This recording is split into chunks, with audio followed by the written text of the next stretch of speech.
अब मेरी बात सुनो भाई, ध्यान दो। हमारे पास क्या है, 3 concentric conducting shells, 3 concentric conducting shells हैं, radius A B C successively. Clear है इतनी बात? अब हमने क्या करा, सबसे अंदर वाले शेल को आउटर वाले शेल के साथ ज्वाइन कर दिया। ये देखो, अंदर वाला शेल आउटर वाले के साथ ज्वाइंट है। क्लियर है भाई? बाय कंडक्टिंग वायर, ठीक। और मिडल वाला शेल अर्थ है। मिडल वाला शेल क्या है? अर्थ है। क्लियर है? ठीक। हमें क्या बताना है? फाइंड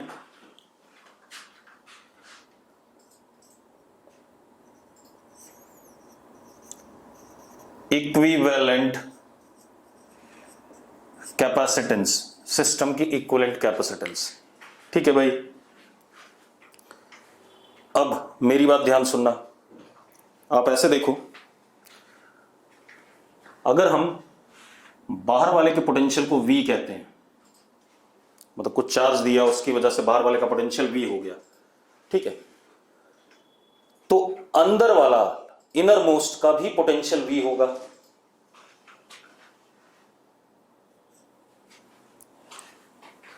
अब मैं बता देता हूं क्यों। क्योंकि दोनों कंडक्टिंग वायर से ज्वाइंट हैं, तो दोनों में चार्ज एक्सचेंज होता रहेगा जब तक दोनों का पोटेंशियल क्या नहीं हो जाता, सेम नहीं हो जाता। तो अगर आपके पास 2 कंडक्टिंग शेल हैं या कंडक्टिंग स्फेयर्स हैं, उन दोनों को आपने ज्वाइन कर दिया कंडक्टिंग वायर से, ठीक है इतनी बात, तो इन एक्चुअल प्रैक्टिस जब तक उनका पोटेंशियल सेम नहीं हो जाता तब तक उन पे चार्ज क्या होता रहेगा, एक्सचेंज होता रहेगा। क्लियर है? ठीक है। अब जो मिडल वाला है उसका पोटेंशियल क्या है? 0, क्योंकि वो तो अर्थ है। मिडल वाले का पोटेंशियल क्या है? 0, क्योंकि वो क्या है? अर्थ है। ठीक है। अब आप एक चीज देखो, अगर इसका पोटेंशियल V है, पॉजिटिव मान लें, तो इस पे कुछ पॉजिटिव चार्ज रहा होगा, उससे लाइंस बाहर की तरफ निकलेंगी और कहां जाके खत्म होंगी? इन्फिनिटी पे। और इन्फिनिटी पे पोटेंशियल क्या? 0। यस और नो? हर्षित यस लिख रहा है, खुशी यस लिख रही है, मेहित यस, ठीक है, क्लियर है। चलो अब मेरी बात सुनो। यहां पर क्योंकि लेस पोटेंशियल है, हायर पोटेंशियल है, तो इलेक्ट्रिक फील्ड अंदर की तरफ होगी ऐसे, ठीक है। और यहां पर इलेक्ट्रिक फील्ड ऐसे होगी, हायर से लोअर की तरफ। यस और नो? अब मैंने जो जो बातें कल बताई थी कि अगर इलेक्ट्रिक फील्ड का डायरेक्शन बदलता है, ठीक है, तो पैरेलल में होते हैं कैपेसिटर्स, ऐसा बताया था। अगर किसी इंटरफेस पे इलेक्ट्रिक फील्ड का डायरेक्शन बदलता है तो पैरेलल में होते हैं, ये बताया था मैंने। ठीक है, चलो कोई बात नहीं। अगर आप ऐसा नहीं जानना चाहते तो ऐसे देखो, ये हमारा C1 कैपेसिटर, ये हमारा C2 और ये हमारा C3। Potential difference across C1, C2 and C3 is V। C1 के क्रॉस भी V माइनस 0, C2 के क्रॉस भी V माइनस 0, C3 के क्रॉस भी V माइनस 0। यस और नो? अब C1, C2, C3 हम आसानी से निकाल सकते हैं, क्योंकि वो तो चार्ज और पोटेंशियल पर डिपेंड नहीं करते हैं, वो कॉन्फ़िगरेशन पर डिपेंड करते हैं। तो C1 इन दोनों प्लेट्स के बीच की कैपेसिटेंस है, तो that would be 4 pi epsilon not AB upon B minus A। C2 इन दोनों के बीच की है, तो कितना? 4 pi epsilon not BC upon C minus A। C3 4 pi epsilon not C। Yes और नो? चलो अब अगर ये तीनों कैपेसिटेंस हमने लिख ली, अब मेरी बात ध्यान सुनो। C1, C2, C3 in parallel, और अगर ये पैरेलल में तो C equivalent is C1 plus C2 plus C3, C1 plus C2 plus C3, yes और नो? अब C1 C2 C3 की वैल्यू आपको पता है, वैल्यू पुट करो, आपको रिजल्ट मिल जाएगा कि नहीं मिल जाएगा? ठीक है, चलो अब हम अगला क्वेश्चन देखते हैं बेटा। तो ऐसी और भी कंसेंट्रिक स्फेरिकल कंडक्टिंग शेल्स में और भी अरेंजमेंट बन सकते हैं, वो बनते जाएंगे, मैंने आपको 3-4 अरेंजमेंट बता दिए। अब हम अगला देखते हैं। अब आ जाओ, सिलिंड्रिकल कैपेसिटर, सिलिंड्रिकल कैपेसिटर। अब सिलिंड्रिकल कैपेसिटर क्या है, ध्यान सुनना। हमारे पास क्या है, दो large concentric conducting cylindrical shells, बता रहा हूं लार्ज है भाई, काफी लेंथ बहुत बड़ी है इसकी। एक ये,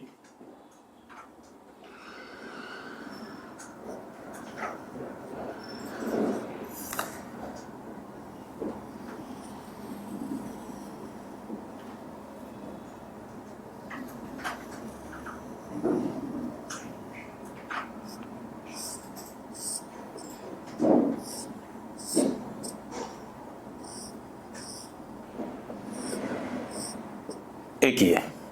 ठीक है, इतनी बात। क्या है हमारे पास, two large concentric conducting cylindrical shells.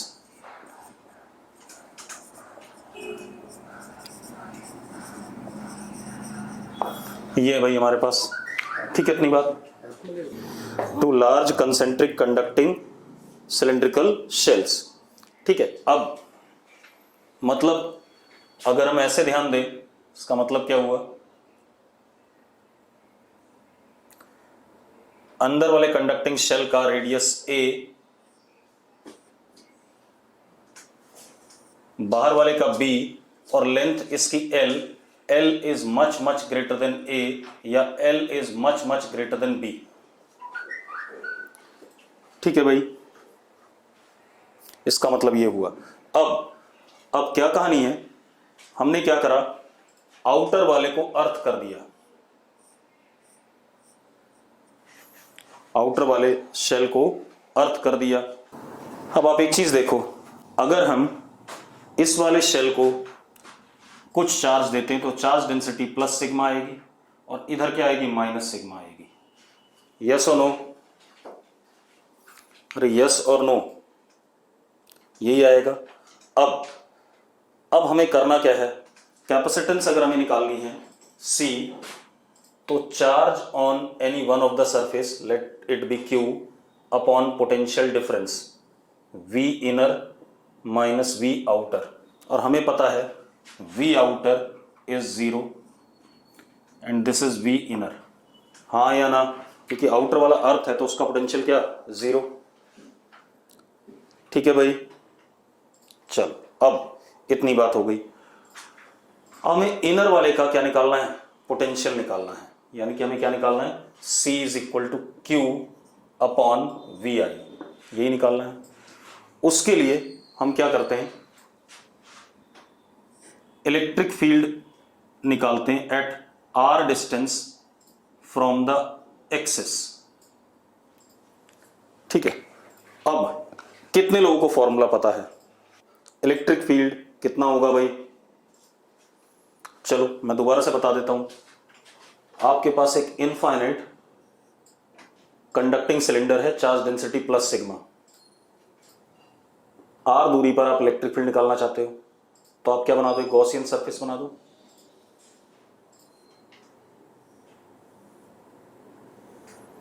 ठीक है, अब इलेक्ट्रिक फील्ड ऐसे होगा E और ये हमारा DS। बाकी जगह यहां पर E और DS के बीच में एंगल 90 डिग्री होगा, ये हम पढ़ चुके हैं पहले पिछले चैप्टर में। अरे पढ़ चुके हैं कि नहीं पढ़ चुके हैं? ठीक है, अब देखो जरा, अब क्या कहानी है। E फिक्स होगा R दूरी पर, तो E और ये surface area, curve surface area कितना, 2 पाई, इसकी लेंथ क्या ले लेते हैं, L ले लेते हैं, 2 pi R L is equal to Q enclose. Q enclose is what, sigma into ये वाला एरिया बेटा, क्योंकि इस सरफेस पे है, इस सरफेस पे तो कितना 2 pi A into L upon epsilon naught. जरा देखो 2 पाई L कट गया, E comes out to be sigma A upon epsilon naught small r। यही आएगा कि नहीं आएगा? और बेटा फॉर्मूले याद होने चाहिए। अब आप कैपेसिटर वाले चैप्टर में अगर कहीं पर आपको इलेक्ट्रिक फील्ड निकालनी पड़ी तो आप अगर निकालोगे तो अपना एक आधा मिनट खराब करोगे, ठीक है। तो जो इलेक्ट्रोस्टैट में फॉर्मूले कराए थे वो याद होने चाहिए। तो electric field is now, E कितना है, this E is sigma A upon epsilon naught r। अब अगर हमें पोटेंशियल डिफरेंस चाहिए VI माइनस 0, तो VI हो गया, that is E dot dr, E dot dr minus sign के साथ। चलो हम ऐसा कर लें, final minus initial is equal to minus E dot dr, यही होता था, dV is equal to minus E dot dr। Yes और नो? अब लिमिट कहां से कहां तक, पोटेंशियल डिफरेंस इस जगह से और इस प्लेट के बीच में चाहिए, तो कितना हो गया जरा बताना, A से लेके B तक, रेडियस A से लेके B तक, VO क्या है 0, तो minus VI is equal to minus E is sigma A upon epsilon naught R into dr, A से B, और ये माइनस माइनस कट गया, कट गया कि नहीं कट गया भाई? अब जरा सॉल्व कर लो भाई, देखो जरा क्या आ रहा है, VI comes out to be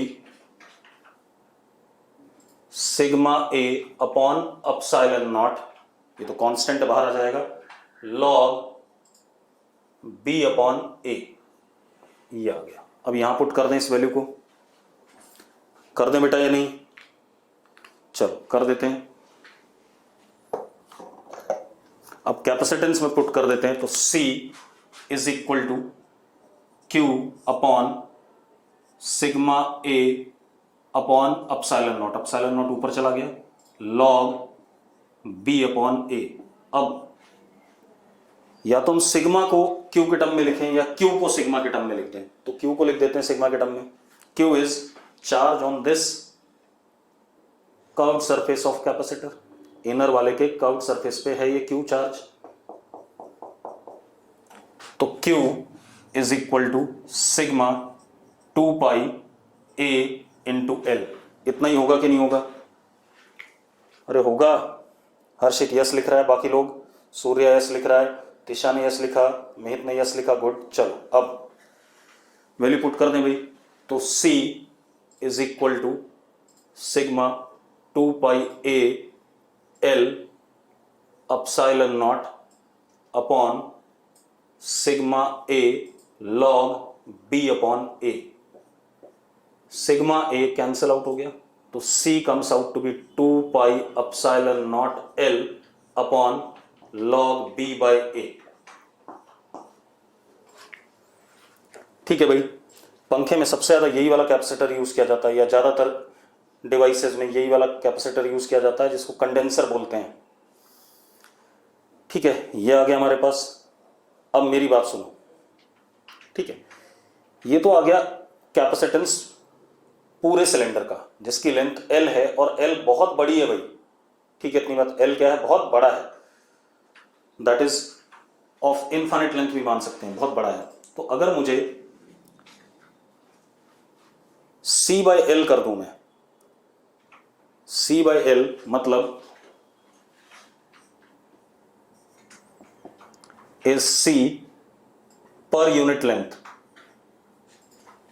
capacitance पर यूनिट लेंथ, किसके बराबर आ गया, C पर unit length comes out to be 2 pi epsilon naught upon log b by a। ये आ गया भाई, ठीक है।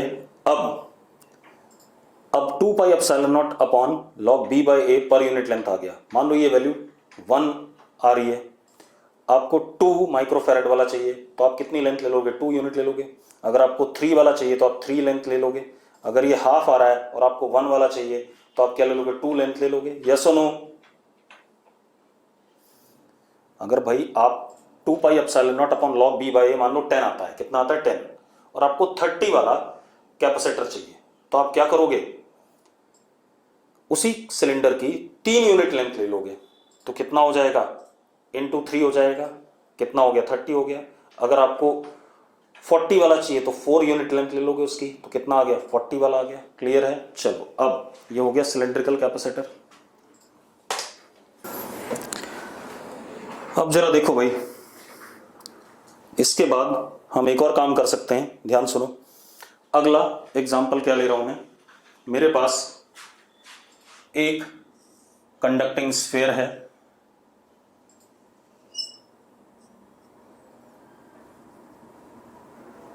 ए रेडियस का, और इसके सेंटर से डी डिस्टेंस पे दूसरा कंडक्टिंग स्फीयर है,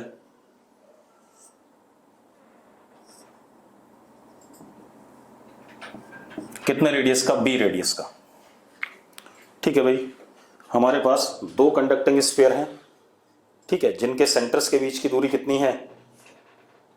डी, एक का रेडियस ए, एक का बी। अब हमने क्या करा? हमें इक्विवेलेंट कैपेसिटेंस चाहिए इस सिस्टम की। भाई कोई भी कंडक्टर का अरेंजमेंट कैसा भी हो, ठीक है, इतनी बात, हमें क्या मिलता है उससे? इक्विवेलेंट कैपेसिटेंस हम निकाल सकते हैं। ठीक है, अब कैसे निकालेंगे? मेरी बात ध्यान सुनना। सपोज मैंने इसको चार्ज दिया प्लस क्यू और इसको माइनस क्यू, ऐसे ही मेरी मर्जी, क्योंकि capacitance does not depend upon charges and potential difference, depends only on what? Arrangement. ठीक है, अब हाँ, बराबर जरूर देने पड़ेंगे और अपोजिट नेचर के देने पड़ेंगे, क्योंकि 2 प्लेट्स मान रहे हैं मैंने। अब आप एक चीज देखो,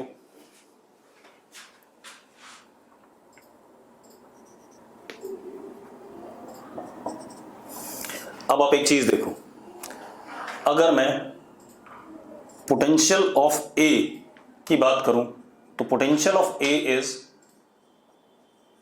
के क्यू अपॉन ए, और इसकी वजह से भी होगा क्योंकि ये एक क्या कहते हैं, कंडक्टिंग स्फीयर है, तो और चार्ज इसके सरफेस पे है, तो इसकी वजह से डी दूरी पे पोटेंशियल कितना? माइनस के क्यू अपॉन डी। इतनी बात समझ में आती है तो यस लिखो फटाफट। कंडक्टिंग स्फीयर में जो अंदर पोटेंशियल होता है वही उसकी पूरी बॉडी के अंदर होता है और सरफेस पे भी होता है। ठीक है, अब इसी तरीके से पोटेंशियल ऑफ बी अगर हम बात करें सेंटर का, तो कितना? माइनस के क्यू अपॉन बी प्लस के क्यू अपॉन डी। हाँ या ना? अब मेरी बात सुनो, अब क्या कहानी है, हमें इक्विवेलेंट कैपेसिटेंस का फॉर्मूला क्या पता है? C equivalent is charge upon potential difference. तो अब सबसे पहले हम पोटेंशियल डिफरेंस निकाल लें, V A minus V B.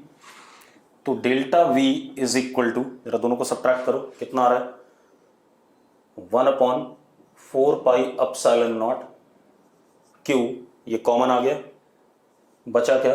1/a plus 1/b minus 2/d।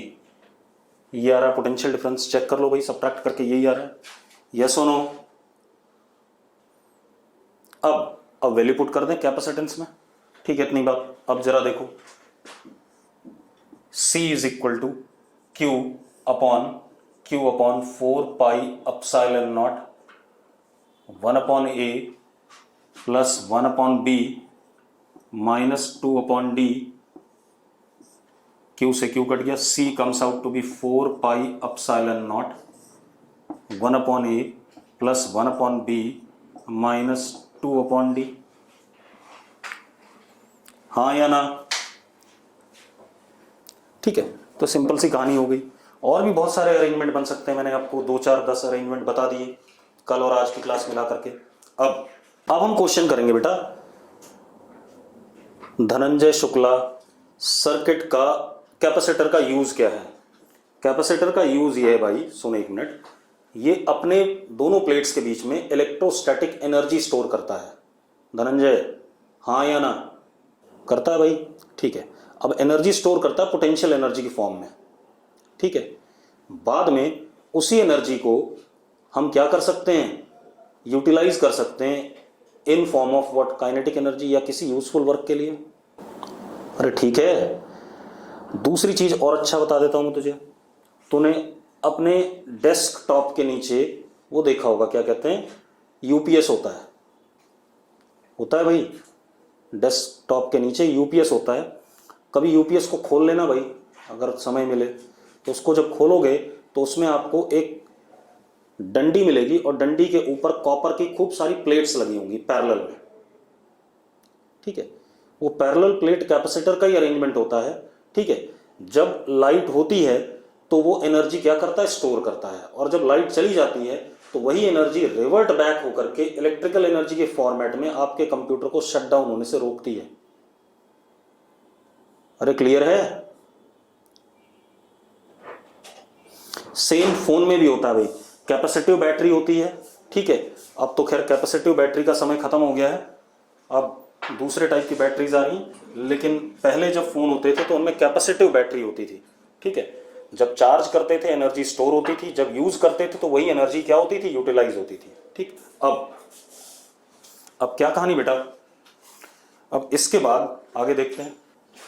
अब हम सर्किट वाले सवाल करेंगे कि कैसे चार्ज को स्टोर कर रहा है कैपेसिटर, ठीक है। इतनी बात मैंने सिंगल कैपेसिटर में चार्ज स्टोरेज आपको पढ़ाया कि नहीं पढ़ाया है, स्टेडी स्टेट तक मैंने सिंगल कैपेसिटर की चार्जिंग आपको पढ़ाई है कि नहीं पढ़ाई है। जब सिंगल कैपेसिटर अनचार्ज था, उसको बैटरी से कनेक्ट करा तो उसके ऊपर चार्ज आया था C into E is potential difference across the battery, maximum यही आया था। उसके बाद फर्दर और नहीं आ सकता था, यही बात बोली थी मैंने।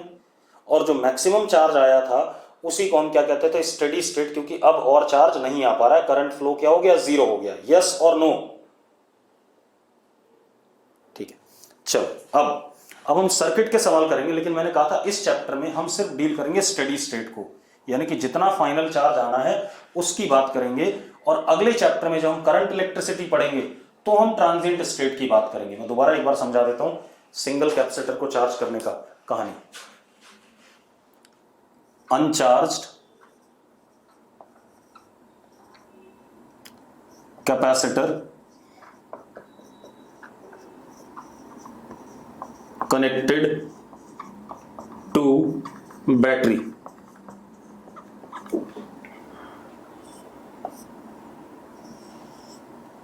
मैं जल्दी से इसको बता देता हूं।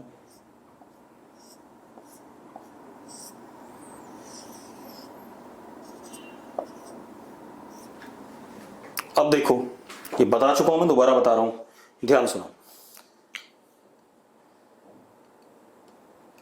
अच्छा, वो कह रहा है, हर्षित का सवाल ये है कि पॉजिटिव वाला ही चार्ज क्यों लेते हैं, तो तू एक काम करना, नेगेटिव वाला ले लेना, तो पोटेंशियल डिफरेंस भी तुझे दूसरी साइड से निकालना पड़ेगा, वो भी नेगेटिव आ जाएगा, नेगेटिव अपॉन नेगेटिव कट के फिर से सेम रिजल्ट आ जाएगा भाई। ठीक है हर्षित? ठीक है, हर चीज का अपना लॉजिक होता है यार, क्यों परेशान हो उसके लिए। अब क्या कहानी है, ये अनचार्ज था, अब इस पे कोई चार्ज नहीं है कैपेसिटर पे, तो स्विच बंद करा, टाइम 0 पे चार्ज ऑन कैपेसिटर 0, तो potential difference across capacitor is 0। Yes और नो? क्योंकि potential difference Q by C होता है। ठीक है, अब एज टाइम पासेस, जैसे जैसे टाइम बढ़ रहा है, इस पे प्लस Q, इस पे माइनस Q, तो VC इंक्रीजेस। VC बढ़ रहा है कि नहीं बढ़ रहा है, हाँ या ना? ठीक है।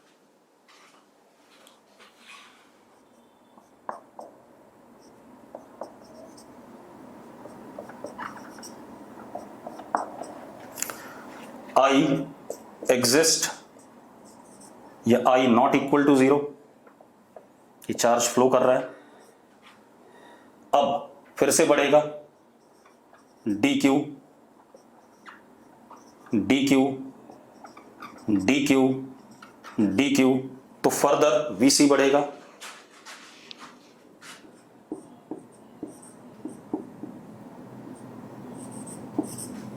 बढ़ता जाएगा, हाँ या ना।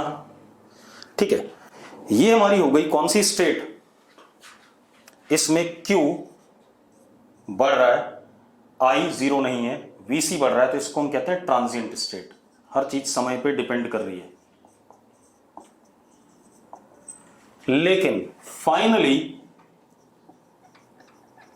When Vc is equal to E, Vc is equal to E, that is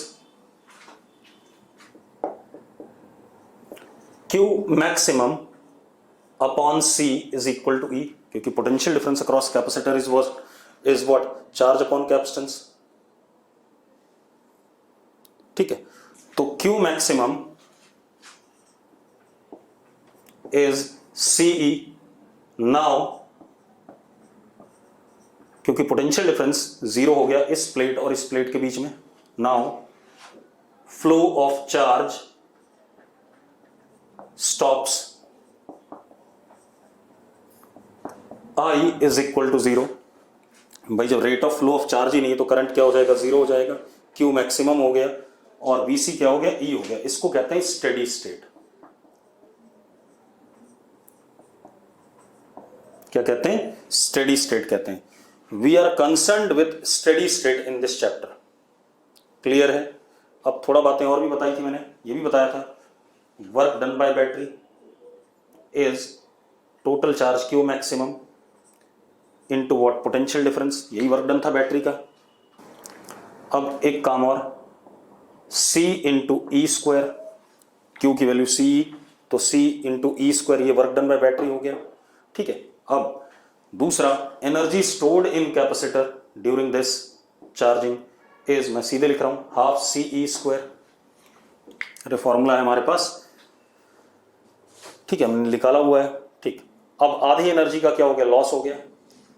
मुझे इस चैप्टर में जो भी सवाल करने हैं सर्किट वाले, वो कौन से करने हैं, जो स्टेडी स्टेट से डील करेंगे हम। क्लियर है इतनी बात? अरे क्लियर है। अब देखो भाई, जैसे ही उसे बोलो वो भाग जाता है हमेशा। अब हम सर्किट वाले सवाल करेंगे कैपेसिटर के। अब देखो भाई, और सर्किट में जो भी हम एनालिसिस करेंगे किसके लिए करेंगे, स्टेडी स्टेट के लिए। ठीक है, इतनी बात। चलो अब देखो भाई, क्वेश्चन देखो, हमारे पास क्वेश्चन क्या है, एक बैटरी,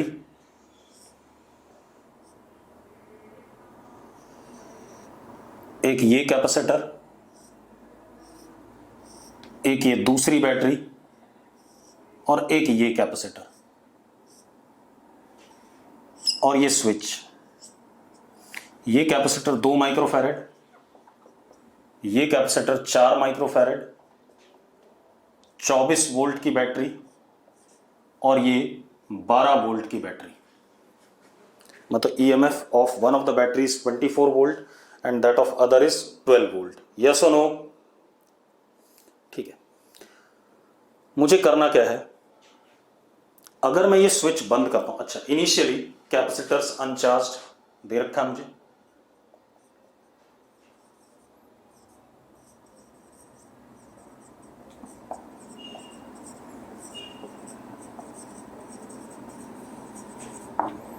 ठीक है, इनिशियली कैपेसिटर्स अनचार्ज्ड। अब मुझे करना क्या है, अगर मैं स्विच बंद करता हूं, ठीक है, तो फाइनली दोनों कैपेसिटर्स पे चार्ज कितना आता है ये निकालना है, पहली चीज। दूसरा, ये पॉइंट A है, ये पॉइंट B है, ये C या P और ये Q, मुझे निकालना है VA minus VB potential difference, VP minus VQ potential difference. Clear है? ठीक है, मुझे तीन चीजें निकालनी है, charge on capacitors finally as well as potential difference across point A and B and P and Q. चलो अब मेरी बात ध्यान सुनो भाई, करने के बहुत तरीके हैं सर्किट के सवाल। हमारे पास हमने किरचॉफ के दो लॉ पढ़े हैं, एक पढ़ा हमने लूप लॉ और एक पढ़ा हमने नोड लॉ या जंक्शन लॉ। ठीक है, अब अगर आप इस सवाल को देखो तो क्या इस सवाल में कहीं पर जंक्शन है? हर्षित लिख रहा है नो, नो बिल्कुल ठीक, नो नहीं है। ठीक है, इतनी बात। तो हम इसमें क्या कहते हैं, फर्स्ट लॉ तो नहीं लगा सकते। ठीक है, अब लूप लॉ लगा सकते हैं।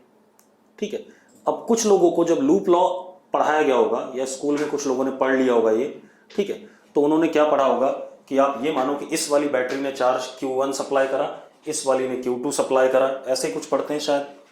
यस और नो? मैं ऐसा नहीं कर रहा हूं। मुझे एक बात पता है, जब मैं स्विच बंद करूंगा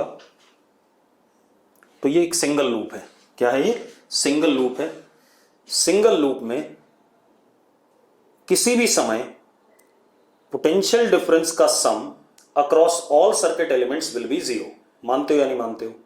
ठीक है, अब दूसरी चीज, तो अगर किसी भी समय पोटेंशियल डिफरेंस का सम जीरो है सारे सर्किट एलिमेंट्स के अक्रॉस, तो हम ये भी कह सकते हैं कि भाई स्टेडी स्टेट में भी पोटेंशियल डिफरेंस का सम जीरो ही है अक्रॉस ऑल सर्किट एलिमेंट्स। अरे यस और नो? ठीक है, तो मैंने मान लिया स्टेडी स्टेट में, देखो ये थोड़ा सा डोमिनेटिंग बैटरी है, ये डोमिनेट नहीं करे क्योंकि 24 वोल्ट है और ये 12 वोल्ट है। इधर से पॉजिटिव चार्ज निकलेगा, इधर से निकलेगा, तो नेट इधर से ही जाएगा क्योंकि ये ज्यादा बड़ी बैटरी है। तो मैंने मान लिया नेट चार्ज प्लस क्यू जा रहा है सर्किट में, यहां प्लस क्यू आया, यहां इंड्यूस माइनस क्यू हुआ, तो यहां से प्लस क्यू निकला, वो बैटरी के थ्रू होते हुए यहां प्लस क्यू आया, यहां माइनस क्यू आया और यहां दोबारा से प्लस क्यू निकल के आ गया। यस और नो? ठीक है, अब क्या कहानी है, अब हमारे पास क्या है, अब अगर मैं लूप लॉ चलाता हूं, स्टेडी स्टेट में बनाया मैंने चार्जेस, किस में बनाए? स्टेडी स्टेट में। ठीक है, इतनी बात। अब मैं लूप लॉ चला रहा हूं, ध्यान सुनना। उसी लूप लॉ को हम केवीएल भी कहते हैं बेटा, किरचॉफ्स वोल्टेज लॉ। क्या कहते हैं? Kirchhoff's voltage law. तो इस डायरेक्शन में चला रहा हूं, आप किसी भी डायरेक्शन में चलाओ, ऐसे चला लो, मैं ऐसे चला रहा हूं, यहां से चले, तो potential difference across this capacitor is Q/4। हाँ या ना? फिर इधर से इधर, हायर से लोअर, तो +12 प्लस Q/2, लोअर से हायर -24 इज इक्वल टू 0। इस लाइन में किसी को दिक्कत हो तो बता दो मुझे, अगर दिक्कत है, अगर क्लियर है तो लिखो क्लियर है फटाफट। अब क्या कहानी है, देखो एक मिनट।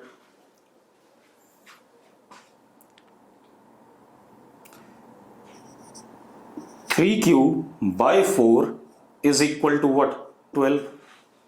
मैंने सॉल्व कर दिया भाई इन दोनों को, 3Q/4 हो गया अपॉन इज इक्वल टू 12, तो बेटा कितना हो गया? Q is equal to 16। Q कितना आ गया? 16 माइक्रो कूलम आ गया भाई। ठीक है, तो Q 16 माइक्रो कूलम आ गया, ये आ गया। ठीक, अब मेरी बात सुनो, लूप लॉ कैसे देखें, गगनदीप का सवाल है भाई। मैंने ऐसे करके, एक ही लूप है, मैंने ऐसे करके ऐसे चल दिया, तो जब मैं यहां से यहां जा रहा हूं तो potential difference across capacitor is, higher से लोअर जा रहा हूं, +Q/4, फिर इस पे आया हायर से लोअर +12, फिर इस पे आया हायर से लोअर +Q/2, फिर लोअर से हायर -24। ठीक है Gagandeep, is equal to 0। Gagandeep ठीक, अब Q आ गया। अब आपको क्या बताना है? VA minus VB। तो अगर आप A से B जा रहे हैं बेटा, तो ध्यान से देखो, हायर से लोअर जा रहे हैं, तो पोटेंशियल डिफरेंस इज +Q/4, यानी कि कितना बेटा? 16/4, कितना? 4 वोल्ट्स। अगर आप P से Q आ रहे हैं, VP माइनस VQ, तो दैट इज +Q/2, तो 16 अपॉन कितना 2 कितना बेटा 8 वोल्ट। यस और नो।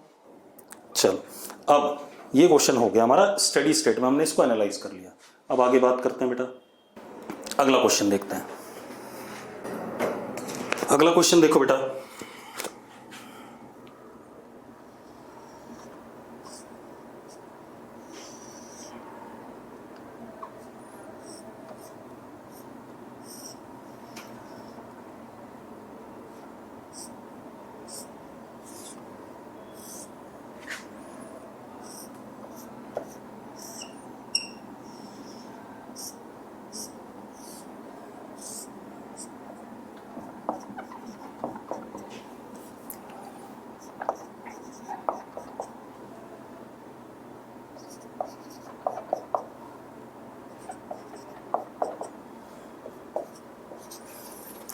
इनिशियली सारे कैपेसिटर्स अनचार्ज हैं, ठीक है।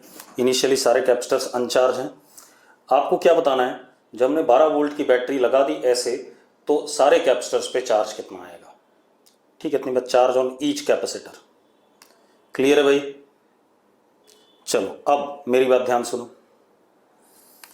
इसको करने के हमारे पास दो तरीके हैं, एक नोड या किरचॉफ्स फर्स्ट लॉ, और दूसरा second law that is loop law, ठीक है। तो पहले मैं सेकंड लॉ से करता हूं क्योंकि अभी अभी हमने करा है, उसके बाद फर्स्ट लॉ से करेंगे।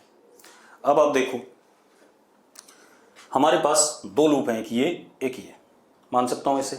तो मैंने क्या करा, इस लूप में स्टेडी स्टेट में चार्ज प्लस Q1 फ्लो किया, ठीक है। मैंने मान लिया ऐसे प्लस Q1।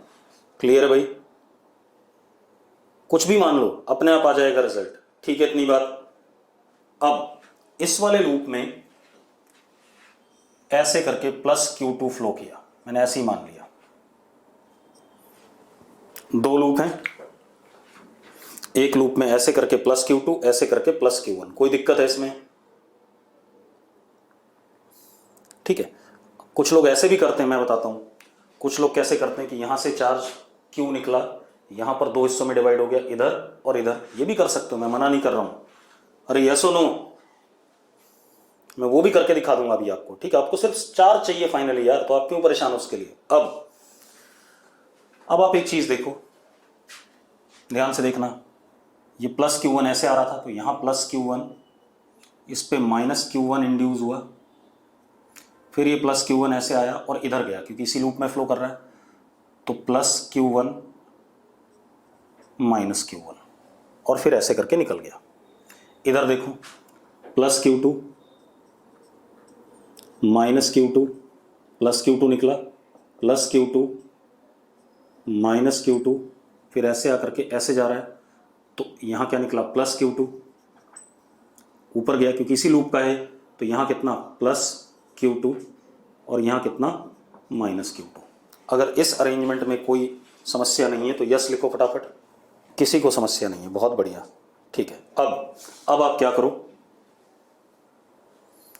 अब हम क्या करते हैं, लूप लॉ चला देते हैं एक बार इस वाले लूप में, और एक बार कहीं भी चला लो, बाहर भी चला सकते हो आप, ठीक है भाई। दो वेरिएबल हैं Q1 और Q2, आपको दो बार लूप चलाना है बस, ठीक है। कहीं भी चला लो। तो मैंने क्या करा, एक बार बाहर चलाया बेटा, बाहर बाहर ऐसे। तो यहां से चल रहा हूं, तो कितना आ गया, Q1/2 plus Q2/4 plus Q2/4 minus 12 equal to 0। कितना आ गया, Q1 plus Q2 is equal to 24। ये आ गया। जरा देखो भाई, ये आ रहा है कि नहीं आ रहा फर्स्ट इक्वेशन, ठीक है। अब मजेदार बात क्या है, अब हम इस वाले लूप में चल देते हैं बेटा, ठीक है। इसमें जब चलेंगे, ये फर्स्ट इक्वेशन आ गई, इसमें ऐसे चल देते हैं मान लो, ठीक है। ऐसे चलते हैं। तो जरा देखो, Q2/4 प्लस Q2/4। अब मुझे नहीं पता कौन बड़ा है, पॉजिटिव नेगेटिव नहीं पता, तो जैसा चार्ज दे रखा है वैसा ही ले लेंगे। ठीक है, वो अपने आप एडजस्ट कर जाएगा। ठीक है, इतनी बात। तो क्या हो गया, Q2 माइनस Q1/2, तो plus Q2 minus Q1/2 is equal to 0। ठीक है, अब जरा देखो,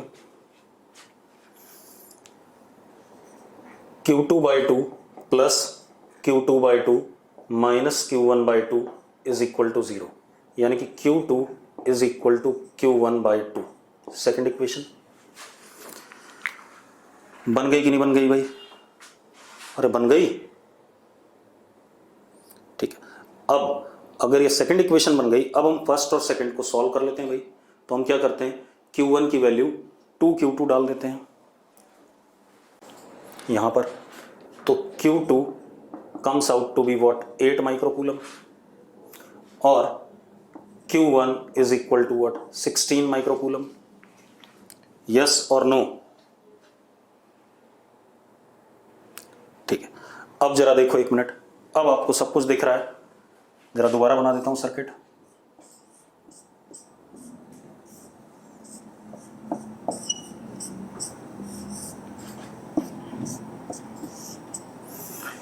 इस पे चार्ज Q1 मतलब प्लस 16 माइनस 16, इस पे कितना, प्लस 8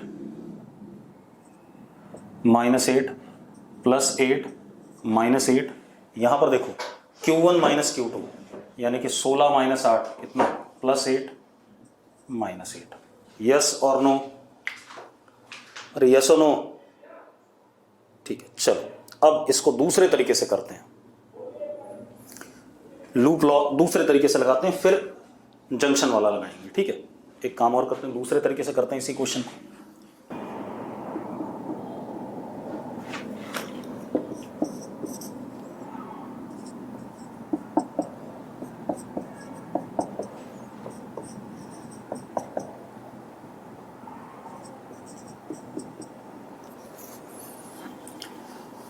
अब एक बार दूसरे तरीके से लगाते हैं। मान लो यहां से चार्ज आया प्लस Q, तो यहां प्लस Q माइनस Q, यहां प्लस Q। अब ये यहां जंक्शन आ गया, यहां पर चार्ज दो हिस्सों में डिवाइड होगा, बराबर होगा या नहीं होगा मुझे नहीं पता। तो मैंने मान लिया यहां गया प्लस Q1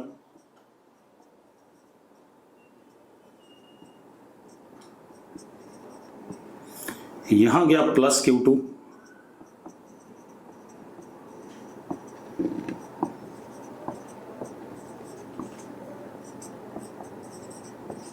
और फिर से Q2 प्लस Q1 मिलके क्या आ गया, Q आ गया, क्योंकि यही दो हिस्सों में टूटा था। जरा मुझे बताना मैंने जो बनाया सही बनाया है? हर्षित यस लिख रहा है। फिर से हम क्या कर सकते हैं, लूप लॉ चला सकते हैं। एक बार बाहर चला देते हैं, बाहर चलाते हैं तो देखो जरा, Q/2 plus Q/2 plus Q2/4 plus Q2/4 minus 12 equal to 0, तो मतलब कितना, 12। तो कितना आ गया, Q plus Q2 is equal to what, 24। Q को क्या लिख सकता हूं, जरा देखो, यहां से Q आया, दो हिस्सों में डिवाइड होता, incoming charge at the junction is equal to outgoing, तो Q can be written as Q1 plus Q2। तो ये क्या हो गया, Q1 प्लस Q2, तो कितना हो गया, Q1 plus 2Q2 is equal to 24। This is equation 1। हाँ या ना? अरे हाँ या ना, जल्दी। अब हम एक और काम कर सकते हैं, अब हम इस वाले लूप में घूम जाएं, यहां पर अंदर ही अंदर। तो जरा देखो कितना आ गया, Q2/4 प्लस Q2/4, यानी कितना, Q2/2। मैं थोड़ा सा जल्दी कर रहा हूं, इधर आए, माइनस Q1/2। जरा देखो, minus Q1/2 is equal to 0, तो Q2 is equal to what, Q1, equation 2। Yes और नो? अब जरा देखो, अगर Q2 की बात करें, सॉल्व करें, तो इसको Q2 लिखें, तो Q2 कितना आया, Q2 is equal to 8, Q1 is also what, 8, and Q is what, 16। हाँ या ना? अब जरा सर्किट बना के फिर से दोबारा से चार्जेस दे देते हैं, देखो जरा।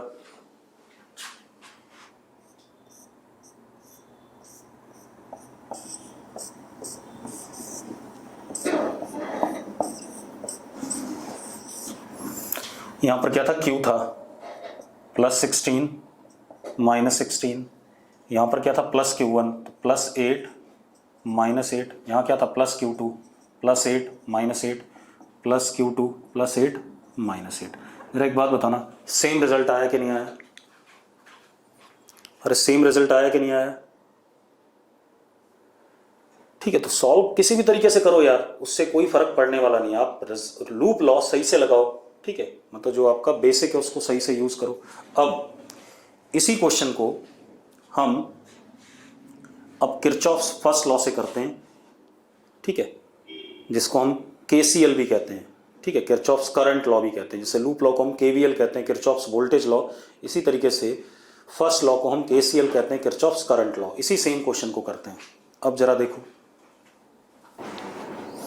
अब कोई बोल रहा है कौन सा मेथड बेस्ट होता है? भाई सवाल पे डिपेंड करता है कौन सा मेथड बेस्ट होता है, ठीक है, इतनी बात। वो सवाल देख के जब प्रैक्टिस करोगे तो आपको पता चल जाएगा कौन सा मेथड कौन से सवाल में लगाना है, ठीक है। चलो इस मेथड को अभी नहीं करेंगे क्योंकि टाइम हो रहा है, हो नहीं पाएगा, तो कल करेंगे किरचॉफ्स करंट लॉ को, ठीक है, KCL को। इसी सवाल को यहीं से स्टार्ट करेंगे, ठीक है। चलो